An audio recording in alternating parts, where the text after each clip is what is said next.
കണ്ണൂരിൽ കരിങ്കൊടി പ്രതിഷേധത്തിന്റെ ആരോഗ്യമന്ത്രി വീണ ജോർജിനെ വധിക്കാൻ ശ്രമിച്ചെന്ന കേസിൽ കേസുകാരുടെ കയ്യിൽ ആയുധമുണ്ടായിരുന്നില്ലെന്ന് പോലീസ് ഉദ്യോഗസ്ഥരുടെ നിർണായക മൊഴി. പോലീസ് രജിസ്റ്റർ ചെയ്ത എഫ്ഐആറിന് വിരുദ്ധമായാണ് ഈ മൊഴി. KSU നേതാക്കൾക്ക് ജാമ്യം നൽകിയ വിധിയുടെ പകർപ്പ് റിപ്പോർട്ടറിന് ലഭിച്ചു. അർജുൻ കല്യാടാണ് ചേരുന്നത്. അർജുൻ, വിധിപ്പകർപ്പിൽ നിന്ന് നമുക്ക് എന്താണ് മനസ്സിലാക്കാൻ സാധിക്കുന്നത്? വധശ്രമത്തിനാണ് കേസെടുത്തിരുന്നത്.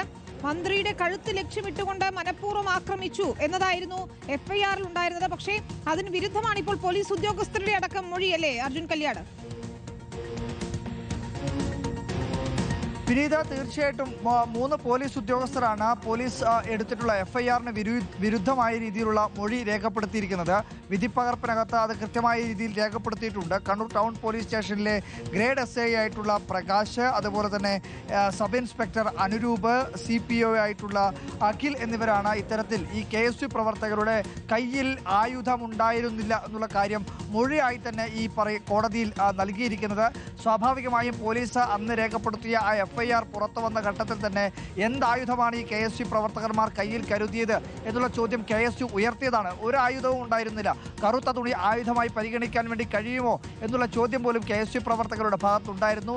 എന്നാൽ ആ പോലീസ് എഫ്ഐആറിന് വിരുദ്ധമായ രീതിയിൽ തന്നെ പോലീസ് ഉദ്യോഗസ്ഥർ തന്നെ മൊഴി നൽകുന്നു. ആ സമയത്ത് റെയിൽവേ സ്റ്റേഷനിൽ ഉണ്ടായിരുന്ന പോലീസ് ഉദ്യോഗസ്ഥർ തന്നെയാണ് ഇപ്പോൾ ഈ പറയുന്ന രീതിയിൽ മൊഴി നൽകിയിരിക്കുന്നത്. ഇവരുടെ കൈവശം ആയുധം ഉണ്ടായിരുന്നില്ല എന്ന ഈ പറയുന്ന കോടതി വിധിയിലൂടെയും വ്യക്തമാവുകയാണ് വിനീത. ശരി, അതാണ് ഏറ്റവും നിർണായകമായ കാര്യം. KSU പ്രവർത്തകരുടെ കയ്യിൽ പ്രതിഷേധിച്ച കരിങ്കൊടി കാണിച്ച പ്രവർത്തകരുടെ കയ്യിൽ ആയുധം ഉണ്ടായിരുന്നില്ല. വധശ്രമത്തിനായിരുന്നു കേസെടുത്തത്. ഏതായാലും KSU പ്രവർത്തകർക്ക് ജാമ്യം ലഭിച്ചിരിക്കുകയാണ്. അതിന്റെ വിധിപ്പകർപ്പാണ് റിപ്പോർട്ടറിന് ലഭിച്ചത്. അർജുൻ കല്യാട് വിശദാംശങ്ങൾ നൽകിയത്.